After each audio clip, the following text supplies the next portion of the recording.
Hello, magandang hapon sa inyo lahat. Magandang hapon mga kababayan ko. So meron tayong mga re-react na videos na nakalap natin no sa ating ano. May mga videos na sinisend sa akin expired na yung yung link eh. Hanapan niyo uli ako nung yung kung gusto niyo pareak. Unang-unang issue na talakayin natin itong sa drugs kasi kahapon nung kinontent ko to, baka daw inedit lang yung video para mamali daw ng konteksto. Si Sir, nakalimutan ko na. Sir, ano? Ano ba name ni Sir? Sorry ha. Mario? Sir Mario ba yung nagsabi? So ito yung may nakita ako isang video uli. Ito feeling ko medyo minimal lang yung pagkaka-edit eh. So ito yung sinabi. Ang caption dito, illegal drugs may benepisyo sa ekonomiya. I don't know kung yun talaga yung panoorin natin mga men. Po ang ating Chief PNP na yung problema po sa illegal drugs is not only the concern of law enforcers.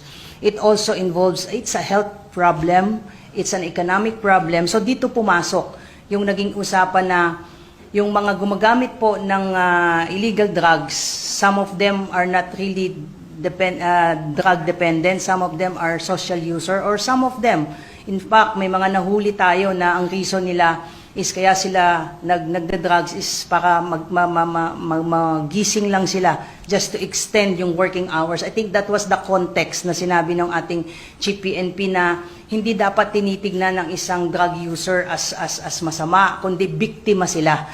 Kasi meron ding economic side. Gusto mong mag-extend ng iyong working hours. Take a case in point, yung ating mga konduktor, yung mga driver na nahuhuli po na pag nag-positive sa drugs, ang reason nila kasi grabe yung biyahe, kailangan nilang manatiling gising. Hindi kasi ang dating talaga gina-justify niya yung pagda-drugs eh. Ito naman siguro wala nang reklamo si Sir Mario dito, no? Si Sir Mario ba yun? Tama ba ako? Na buo na yung ang dating kasi talaga gina-justify niya yung pagda-drugs, yung hindi daw masama. Hindi ulitin nga natin para fair, no? Tapos natin. Naniniwala po ang ating Chief PNP na yung problema po sa illegal drugs is not only the concern of law enforcers.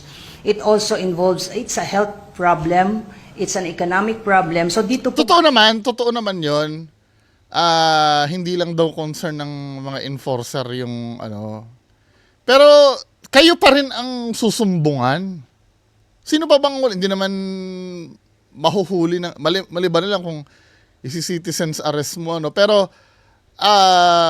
sa dulo pa rin kayo pa rin talaga. Kayo pa rin ang main concern niyan. Kasi kayo yung tagapagpatupad ng peace and order eh. 'Di ba? Sa inyo pa rin babagsak at babagsak yan. Although na problema ng buong bansa yan, pero kayo mismo talaga ang huhuli dyan. Ulitin natin yung sinabi niya ha. Naniniwala po ang ating Chief PNP na yung problema po sa illegal drugs is not only the concern of law enforcers. Sa inyo pa rin yan eh. Kahit pa sabi mong concern, yes, totoo naman yun, concern rin namin dahil kailangan mag-start sa amin ha. 'Di ba? Tama ka naman doon. Kailangan mag-start din sa amin. Then kayo yung re-relayan namin para ma-annihilate yung problem sa droga. It also involves, it's a health problem, it's an economic problem. So dito pumasok. Pag nagkaroon ng problem sa ekonomiya yon, mga economist yung pahuhuli mo. Ay yung tama, ganon? Hindi sa inyo pa rin babagsak yun eh.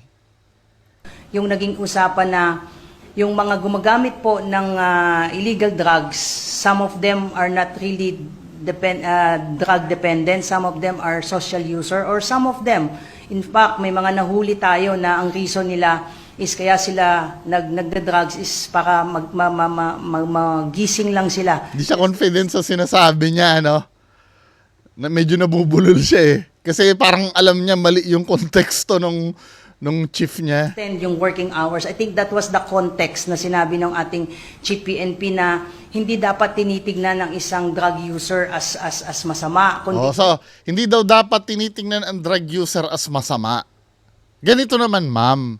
'Di ba paulit-ulit nang sinasabi ang paggawa ay or paggamit ng droga ay nakakasama sa katawan tapos gagawin mo pa. Hindi ba kasamaan yun? Pag pinagbawal na, ay gagawin mo pa. Kasamaan yun eh. Kaya nga nagkaroon ng batas regarding sa paggamit ng droga, di ba? Tapos gagawin mo pa. Eh di kasamaan pa rin yun. Di ba? Bakit yung parang sinabi mo, yung mga nagnanakaw para sa may makain ng pamilya nila, ay wag nating tingnang masama. Kasi pang ano lang naman nila yun eh. Pang buhay nila sa anak nila yun, di ba? Mga katwiran ng utak teleserye. O kaya lang naman siya nagnakaw. Para may pakain sa anak niya eh. Eh paano yung ninakawan niya? Di ba? Tapos yung dahilan na ito, dito ako nabubwisit sa dahilan na to eh. Biktima sila. Kasi meron ding economic side. Gusto mong mag-extend ng iyong working hours. Take a case in point, yung ating mga konduktor, yung mga driver na nahuhuli po na pag nag-positive sa drugs, ang reason nila kasi grabe yung biyahe, kailangan nilang manatiling gising. Ma'am, nag-handle din kami ng tracking before. Nagda-drug test yung alam mong ginagawa ng mga drivers namin, nagkakape. Nagkakape yung mga driver namin hindi nagda-drugs. Kung maaari nga cobra, mas katanggap-tanggap pa yung cobra eh. kaysa sa mag-drugs ka eh. Ano ba yan? Kahit na anong reason, di ba? Kahit na anong reason, hindi mo ma-justify yung pagsashabu. Wag daw tingnan as masama yung mga user. The fact na nag-break ka ng rules, masama na yon. Kahit ano pang dahilan mo.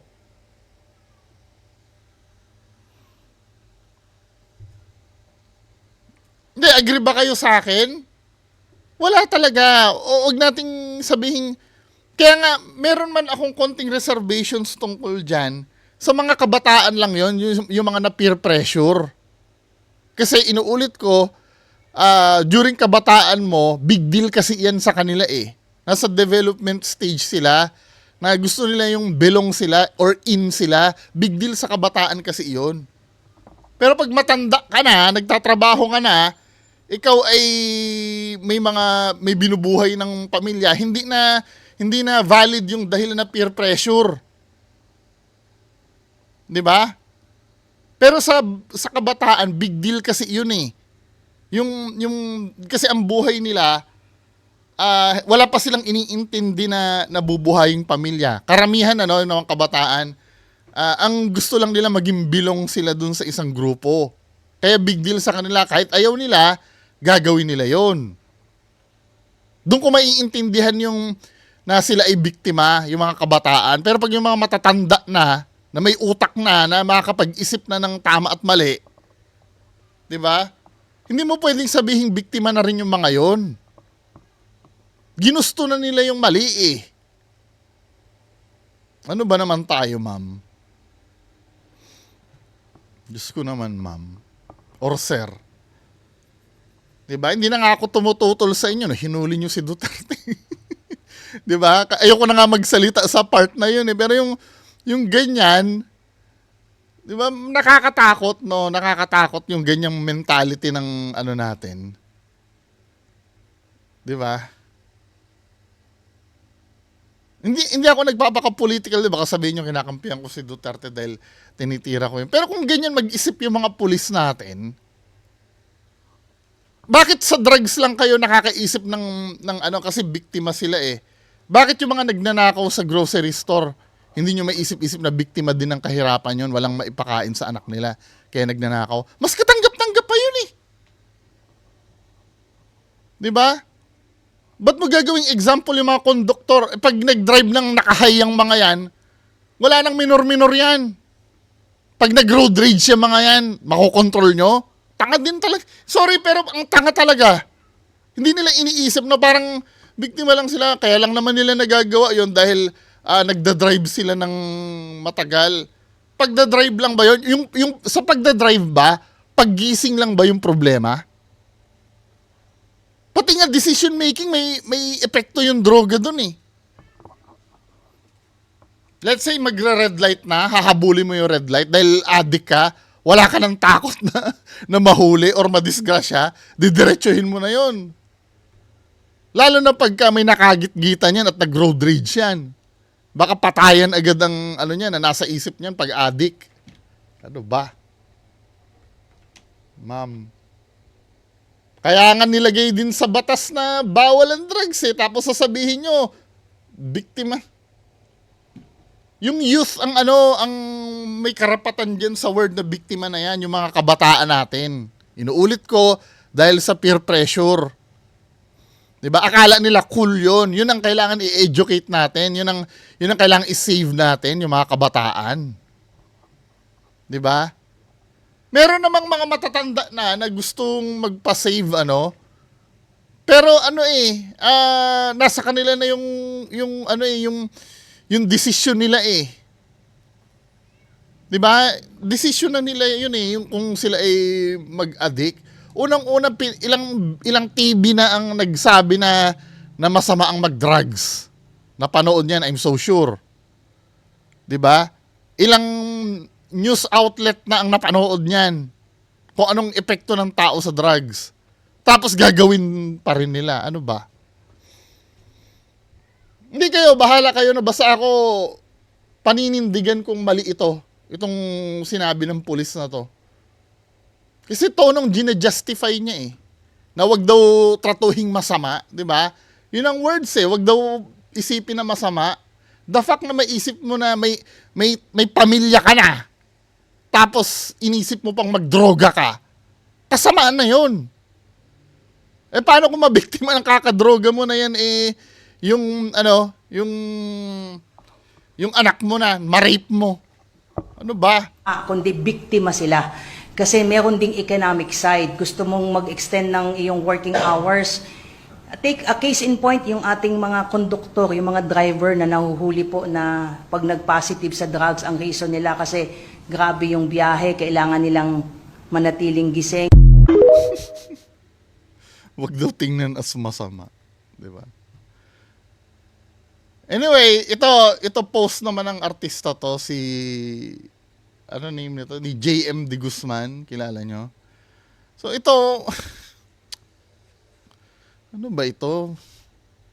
Ito naman, ito politically motivated, hindi na ito nag-iisip eh. Basta lang makakontra kasi ang narrative kasi, di ba? Yes, maraming galit sa DDS. Dahil pagsuporta kay Duterte.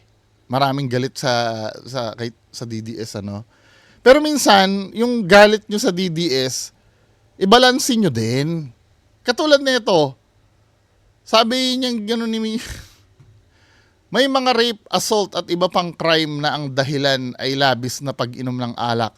So patayin na din sila. Akong tatanungin mo, rape, assault at iba pang crime, ang dahilan ay pag-inom ng alak, so patay na din natin sila. Akong tatanungin mo, oo. Kahit nga hindi nakainom ng alak yan eh. Kung ako ang i-assault niyan at papatayin ako, uunahan ko yan. Ang tawag doon ay self-defense. Ano bang utak meron ang mga kritiko din minsan ng DDS eh. Sinasabi nyo, bobo yung mga DDS, kayo din, mag-isip din kayo. Kulang-kulang din eh. Mailusot nyo lang yung narrative eh. Di ba? Kahit hindi pa nakainom yan, basta i-assault ako niyan, uunahan ko yan. Self-defense ang tawag doon.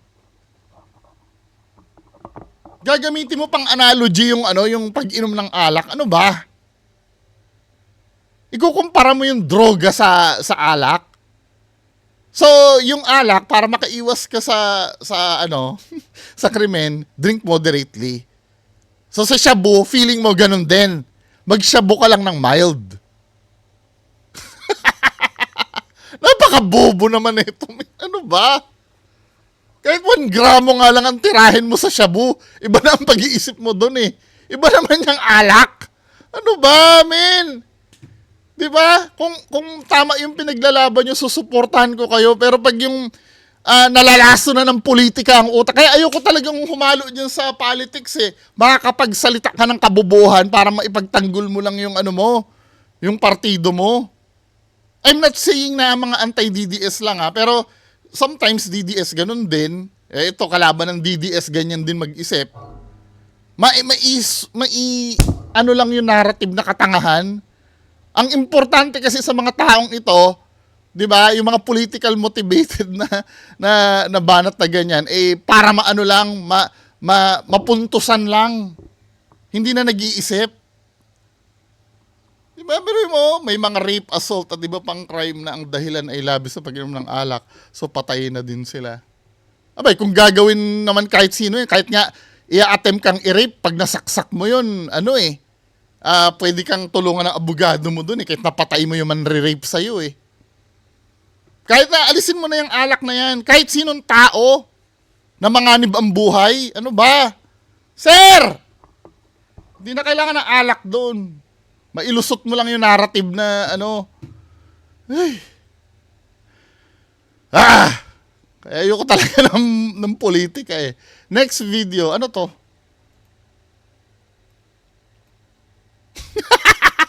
Ano to? Manok hinalay na iwang underwear. Natagpuan. Ano to? Naging usap-usapan online ang kumalat na larawan ng isang patay na manok matapos na mabiktima umano ito ng pangahalay sa barangay Cobo sa lungsod ng Tabaco City. Paano nangyari yun? Wait. Paano nangyari yun? Saan pinasok? Matapos na maipost ito ng isang residente na nakakita umano ng manok na wasak ang pribadong parte at ang salarin abay nag-iwan pa umano ng bakasa dahil naiwan ang underwear. Aminado naman ang barangay council na pinagchismisan ito sa barangay. Sa opisyal na pahayag ng PNP, Fake news pala. Akala ko naman. ito na iwasan ang pagpapakalat ng maling balita o Pero hindi. To be fair naman, sa probinsya namin, may kumalat din na ganyan. Manok din talaga daw. Minsan baka, minsan maintindihan ko yung baka no? Or kalabaw. Pero yung manok, news dahil walang katotohanan ang nasabing kwento. Ayon kay CTPNP Information Officer, Police Executive Master Sergeant Raul Buelia, sa isinagawang investigasyon, lumalabas na maaaring namatay ang manok dahil sa kagat ng ibang hayop at nagkataon din na mayroong underwear sa... tsaka panty ito Hindi naman to brief, di ba? Panty ito. Hindi, so, rape ng babae? Hindi. lupa na posibleng nahulog lamang sa sampayan. Pinabulaanan din ni Buelia, walang rape o anumang pangahalay batay sa kanilang investigasyon at inspeksyon sa naturang hayop. Anay posibleng naibigay lamang ang litrato ng isang content creator para gawa ng kwento ang tungkol sa namatay na manok. In the heart of changing lives, ito si Brigada Julie Rodriguez Beliena. Pero seryoso, may nabalitaan akong ganyan sa probinsya namin dati. Manok na As ito, ano ba itong kay price tag na to? Tingnan natin to. Ano to? Ano mo? Really? You told me that shit? Gangster na gangster Ganyan mo. Natatakot na ako sa'yo. Mo. Show your gun, cause you're such a gangster. Are you outlaw? Show your gun. You're a snitch. No, I'm not a snitch. I'm scared of you. I am not a snitch. You are scaring me. Englisha na ang laban nila, no? Dati si price tag, hindi pa ganyan dati. Ngayon, Englishan niya, no? You gonna pull out a gun on a woman? You gonna pull out a gun on a woman? I'm scared of you. I care about you. Need to go home. Ay, yari ka, men. Nagpull ka nga ng barel. Naku, yari ka. Tay ka. Tapos ito yung, ito yung screenshot daw. Na-content, yung sa full, nito, panoorin nyo kay Makagago, ha? Ayan, please, sorry, I love you, baby, sorry kung nasaktan kita. Bunny, please, Bunny. Pag pinagsisihan ko na lang, yak! Accept mo naman po ako, wag naman po ganyan, grabe naman po, hello. Ba't hindi na kayo Englishan pagka, tawag dito? Pagka message na, pero pag yung videohan, Englishan kayo.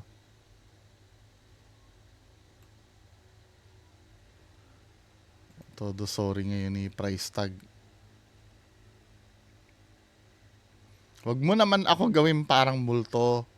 Parang multo lang na hinayaan mo na. May damdamin din mo na sa... nanuto ka ng baril, men eh. Ano ba?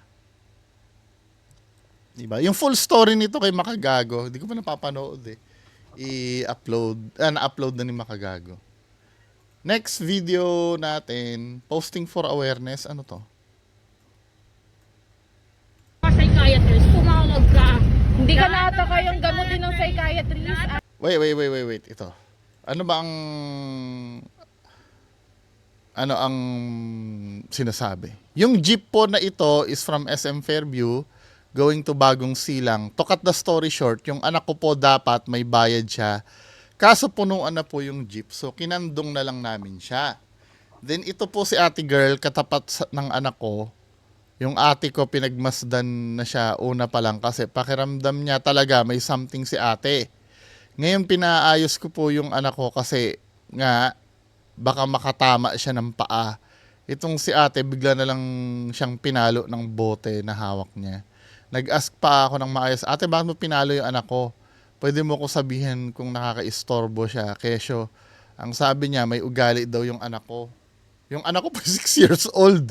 At alam niya na kapag nagalit ako, hindi niya gugustuhin. Kaya sumunod yan agad. Hindi yan sutil.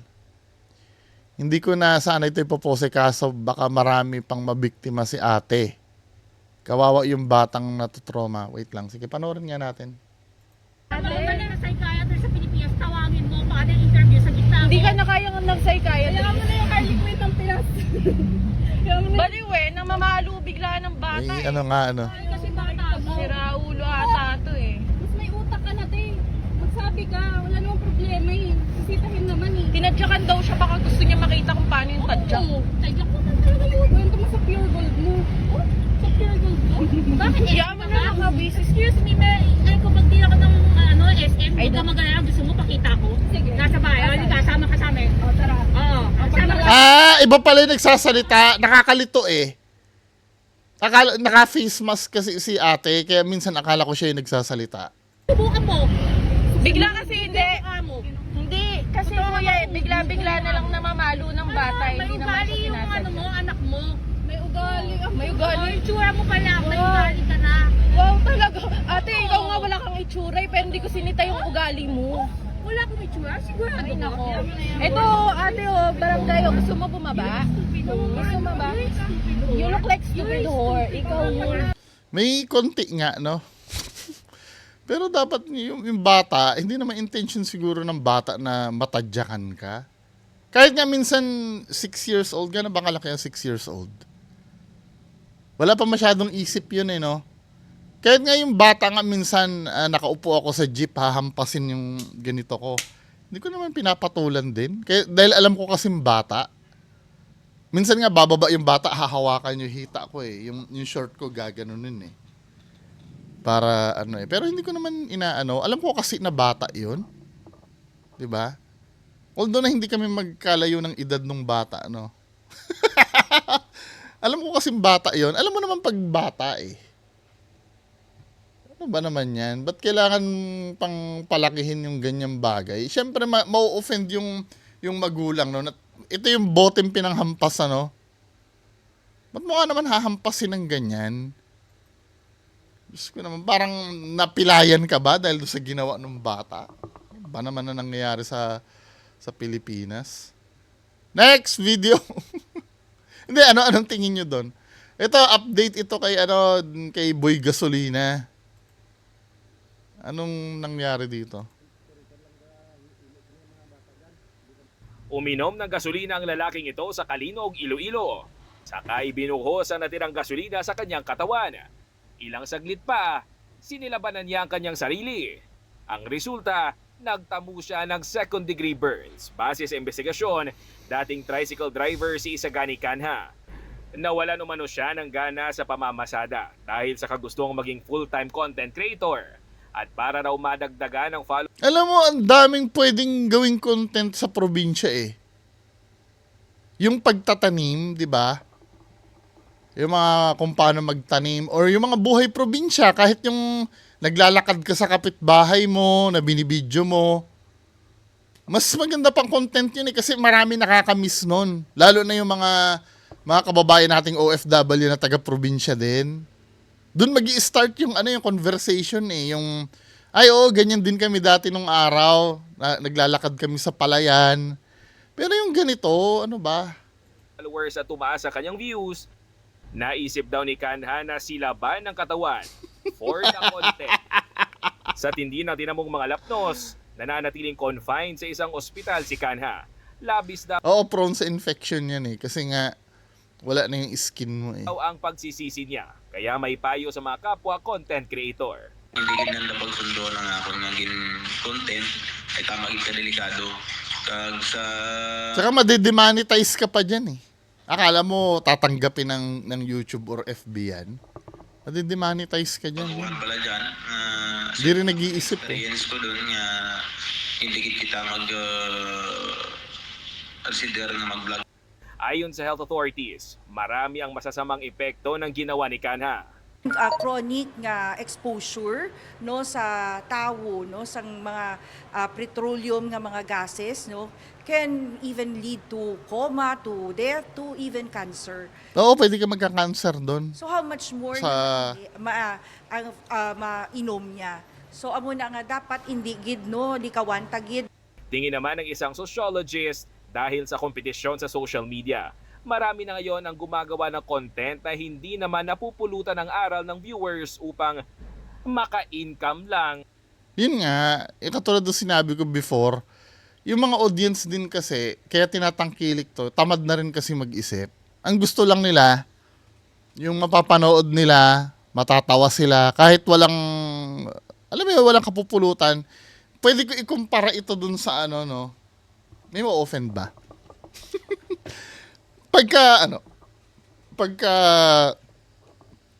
Kasi nagwo-work ako sa SM dati eh.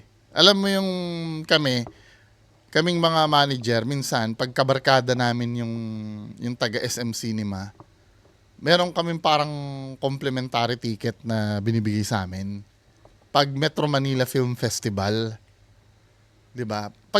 Sino nakakapanood dito ng movie ni Vice Ganda? Yung gano'n na minsan tinry ko kasi wala nang ibang mapanooran eh. Ilan lang ba ang sinihan sa sa SM Valenzuela? 4 lang. So pag MMFF, it's either a movie ni Enteng Cabisote or Vice Ganda. Minsan sa sobrang dami ng tao, mako-curious ka eh. Gusto mong panoorin dami ng. Pag pinanood mo talagang pure basura talaga, men. Hindi naman sa oo, nakakatawa yung mga banat niya. Kasi alam mo yun, yung alam niyo naman style ni Vice Ganda, 'di ba? Yung medyo sarcastic na yung matatawa ka sa banat kasi may mga comedy kasi na may mga comedy kasi na ginagamitan mo ng utak kaya ka natatawa. 'Di ba? At may mga comedy naman na yung papanoorin mo lang or matatawa ka na dahil dun sa reaction, sa ganon. Yung kay Vice Ganda kasi, alam mo yung hindi na ginagamitan ng isip. Kaya tuloy ang daming nanonood. Doon ko na nakita na kahit nasa gitna ng aisle, ang dami pa rin nakatayo nanonood doon sa movie ni Vice Ganda. Iniisip ko, wala namang napupulot dito sa video na to, puro lait lang. Pero hindi, gusto kasi ng Pilipino minsan, alam mo yun lang, yung maging masaya. Siguro dahil sobrang laki ng problema ng Pilipinas, o sobrang hirap ng buhay. Parang ang gusto na lang ng mga Pilipino, manood sila, tapos matatawa na lang. Na hindi na nag-iisip, dahil pagod na rin siguro mag-isip, no? Sa katrabaho. Pero kung ganyan, ano ba? sana iangat natin yung, may galit naman pag inangat yung standard. Diba? Pero bahala kayo dyan, ano? Kung nasa kamay din ng audience eh. Diba? Or pagka nagpalabas ka naman ng isang palabas na ginagamitan ng utak, iiwanan ka naman ng nanonood. Diba? Kasi mapapagod yung... Anyway, diba? Skip na natin yan. Ito, meron akong ano dito, meron akong papanood dito. Di ba nauuso yung money hunt? Di ba? Uuso yung money hunt. So, ito yung nangyari. Ito, piki ako dito talaga eh. Kahit saan, hindi, correct me if I'm wrong, ano, kung kukontrahin niyo yung sasabihin ko. Ito ay post ni Sir J.R. Maninang. Itong sa part na to, pag pinlay mo, so ito yung pinapa-money hunt niya. 'Di ba? Tatanungin ko kayo, saan niya pinwesto yung pinapa-money hunt niya? Sa tabi ng gulong. Gulong to, 'di ba? Nakikita niyo naman. Naiintindihan niyo naman gulong 'yan, 'di ba? Tama? Gulong 'yan, doon niya nilagay yung pera. Tama? Kailangan mag-sink in sa inyo ha. Gulong 'yan, ito yung pera. So play natin. So ayan, tingnan natin. Oh, sinum out niya pa pala. So nalaman nyo, gulong talaga, no? Oh, ito. Sino makakakuha na ito? Abangan natin. Yan, hindi ko naiintindihan. Hahanapin sa may damuhan. Hahanapin niya sa may damuhan.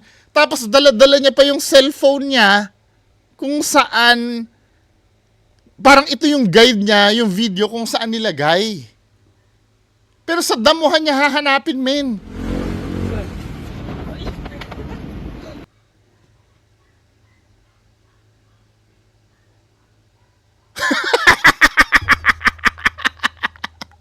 Hindi, ano sa tingin niyo doon? Ano sa tingin niyo doon? Roger, congrats, idol. Taga saan ka pare? Dito lang po. Tapos ito, 'di ba? Nakita ko yung mga recent upload niya, parang affected na siya dun sa comment ng mga tao. Katulad nito, no? Siguro dahil doon sa criticism ng money hunt niya, na ano na siya, natuto na siya kung paano diskarte nung kukuha ng pera. Di ba nung una napanood ko, napakamot din ako ng ulo, men eh. Kasi talagang ang nakikita sa video, tabi ng gulong. Pero ba't ayaw mag-play? Itong susunod na video. Ay. Dahil lang ha.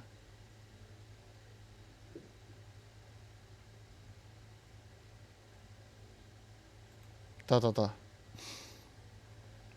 Kasi parang found out na siya eh, na balikan na lang natin, ano. Tapos ito yung susunod na money hunt. Balikan na lang natin yung... Ang bagal kasi. Ito, totoo na pala. Magpi-play na ba? So ayan, abangan natin kung sino yung makakakuha nito na kasabwat ko daw. Diba nagaganyan-ganyan na siya, no? Kasi parang ano na eh. Nagpapalusot na lang siya eh. Tinan mo naman ngayon yung maghahanap na ng ano, ng pera. Antayin natin. Ayan, antayin natin yung kasabwat ko. 5, 4, 3, 2, 1. Wala pa, antayin natin.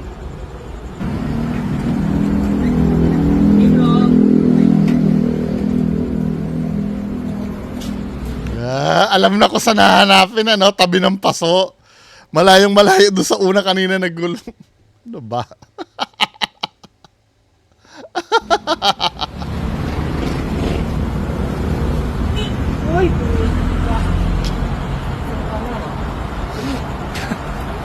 Diba? Alam niya na agad na tabi ng paso yung ano, yung hahanapan niya. Congrats, idol. Taga saan ka pare? Taga Bagong Baro nilo. Taga Bagong Baro ka ba? God bless, God bless. Next time, next.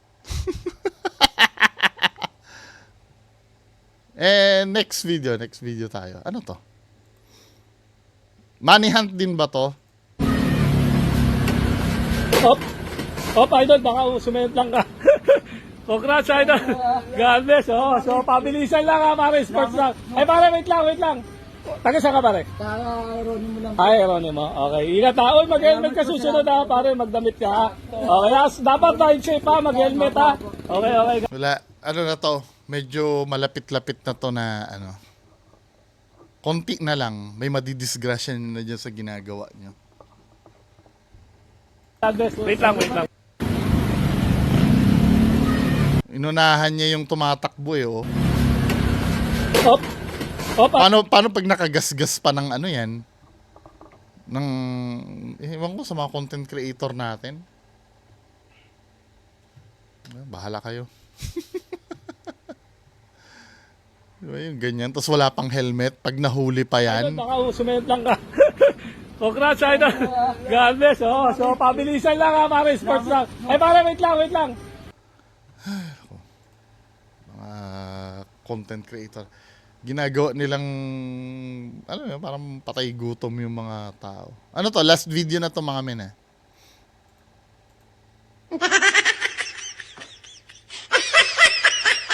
Mukhang okay tong ano na to, Mas maganda na yung ganitong content, di ba? Iniiwasan niyo yung mga sasakyan. Oh.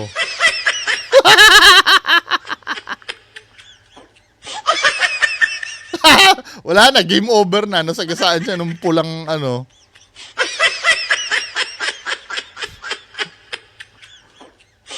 You know, game over kami. Wala. Anyway, yan lang po muna mapag-usapan natin ngayon. Magandang hapon sa inyo lahat. Bye-bye.